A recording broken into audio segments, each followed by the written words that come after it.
Good morning, everyone. Dear students, let's continue with the second chapter of the book Vistas, that is The Enemy by Pearl S. Buck. The Enemy is a story of conflict between man's inherent humanness and the hatred and prejudices created by pseudo-nationalism and war. The story challenges the validity of narrow nationalism, which stifles the feelings of love and compassion. Dr. Sadao finds himself face to face with the predicament of choosing between the needs of a helpless person and his duty towards his country. As a patriotic Japanese, he is expected to surrender the American prisoner of war to the police. But the human aspect of his personality, nurtured by his training as a doctor, cannot allow the wounded Tom to die in the absence of treatment. Dr. Sadao knows very well that the job of a doctor is to save a life and not to destroy it. Thus, Dr. Sadao rises above narrow prejudices of race and country to help a human being in need. Dr. Sadao and his wife Hana left no stone unturned while trying to save the life of the injured man. On finding the white man badly wounded on the seashore, both Sadao and Hana rescued him.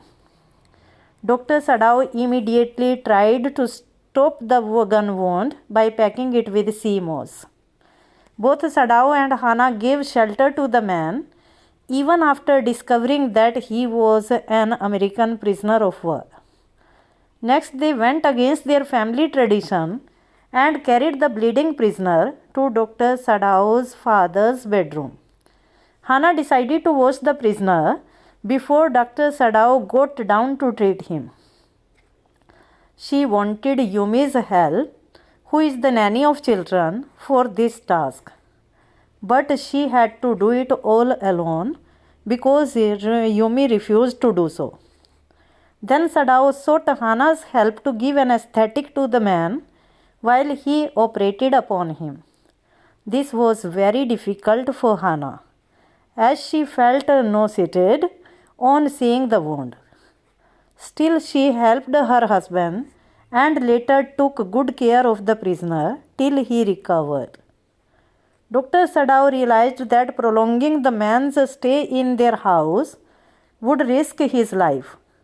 So he helped him to escape by providing him with a boat, food, water, clothes, and other essentials required till he sailed out of danger. Let's continue with the line-by-line reading of the chapter. Dr. Sadao Hoki's house was built on a spot of the Japanese coast where as a little boy he had often played. Spot means small corner. The low square stone house was set upon rocks well above a narrow beach that was outlined with bent pines. Pine trees were there, and on the corner of a narrow beach the house was situated. As a boy, Sadao had climbed the pine, supporting himself on his bare feet, as he had seen men do in the South Seas when they climbed for coconut. In his childhood, Sadao used to climb the pine trees because he had seen children climbing the coconut trees in South Seas. His father had taken him often to the islands of those seas, and never had he failed to say to the little brave boy at his side, "Those islands yonder, they are the stepping stones to the future of Japan." Sadao's father used to take Sadao to the South Seas, and yonder means see there. Every time, his father reminded him that one can progress through these islands. "Where shall we step from them?" Sadao used to ask his father seriously where they could go to do progress from those islands. "Who knows?" his father had answered. "Who can limit our future? It depends on what we make it." His father used to say that if we want to progress, no one knows where we can reach. We can get the miracles. Sadao had taken this into his mind as he did everything his father said. His father, who never joked or played with him, but who spent infinite pains upon him, who was his only son. Sadao used to respect his father, so every time he obeyed his father. and his father also never played or joked with him, but his education was his father's chief concern because it was his only son and he wanted that he must be educated properly. For this reason, he had been sent at 22 to America to learn all that could be learnt of surgery and medicine. That was why he was sent to America at the age of 22 to learn about surgery and medicine. He had come back when he was 30, and because before his father died, he had seen Sadao become famous not only as a surgeon but as a scientist. At the age of 30, after 8 years, Sadao came back to Japan, and before his father died, he had seen his son as a famous surgeon and a scientist.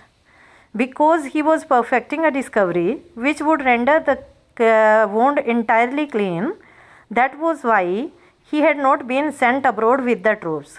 As the World War was going on, Dr. Sadao even then was not sent with the army, troops means army, because he was perfecting a discovery as a result of which the wound would be rendered clean. After he knew there was some slight danger that the old general might need an operation for a condition for which he was now being treated medically. And for this possibility, Sadao was being kept in Japan. Second reason was also there, because general was not feeling well. He could need any time emergency operation. That was why Sadao was not sent with the army. Clouds were rising from the ocean now. The unexpected warmth of the past few days had at night drawn heavy fog from the cold waves. Because for the past few days there was warmth, as a result the clouds could be seen on the sea. Heavy fog was there. Sadao watched mist hide outline a little island near the shore and then come creeping the beach below the house.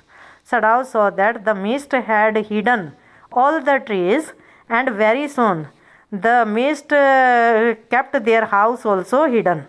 Wreathing around the pine trees were also covered with the help of fog. In a few minutes, fog would be wrapped about the house. Very soon, everything would be covered with the help of the fog. It means the fog was very much enormous. Then he would go into the room where Hana, his wife, would be waiting for him with the 2 children. After that, Dr. Sadao went to the room where his wife Hana was waiting for him with his 2 children. But at this moment the door opened and she looked out a dark blue woolen harori over his kimono. Kimono is a long coat, harori is a kind of shawl. Just then Hana came out. She opened the door and she was wearing kimono and harori. She came to him affectionately and put her arm through his as he stood, smiled and said nothing. With affection she came to her husband. He had met Hana in America, but he had waited to fall in love with her until he was sure she was Japanese. Sadao had met Hana in America, but he didn't fall in love with her until he was confirmed that she was Japanese in race.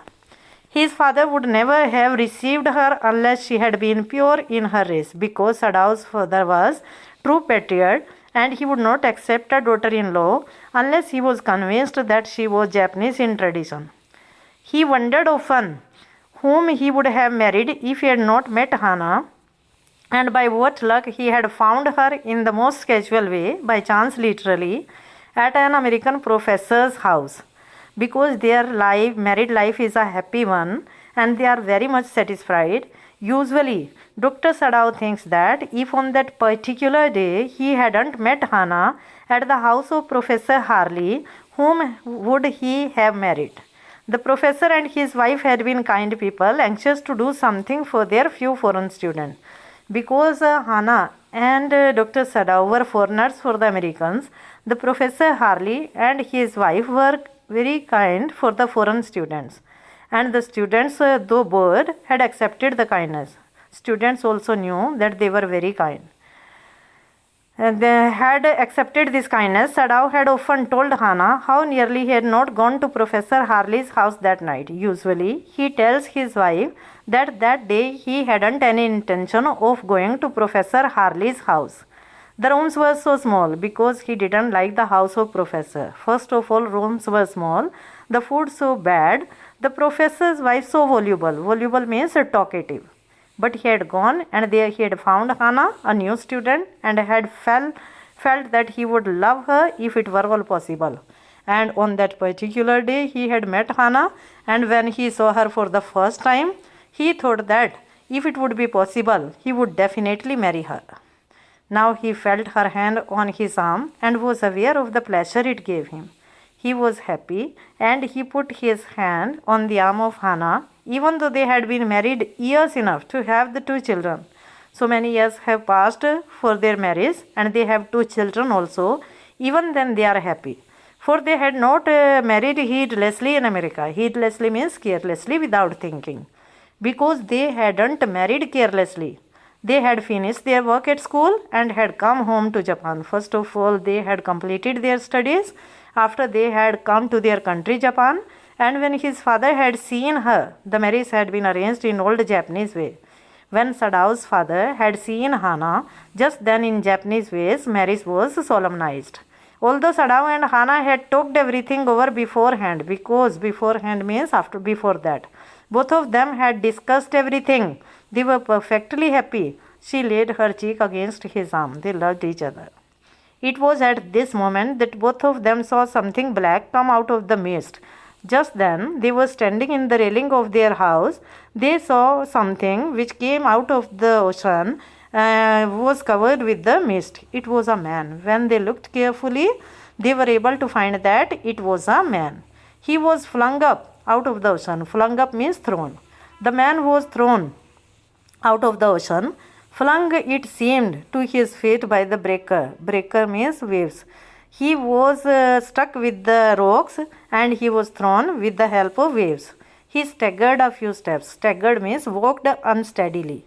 The man walked unsteadily a few steps, his body outlined against the mist. His complete body was covered with the help of mist. Only outline was there. His arms above his head.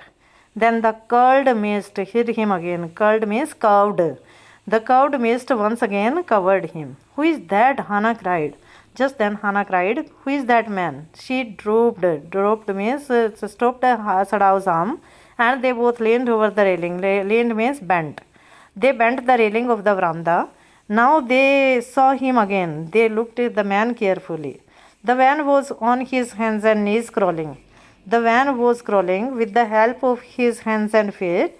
Then they saw him fall on his face and lie there. Just then he fell with the help of his face and became unconscious. A fisherman, perhaps Sadao said. Sadao said that it must have been a fisherman, washed from the boat. It had been thrown with the help of boat quickly down the steps and behind him. Just then both of them went quickly towards the man. Okay, we'll continue.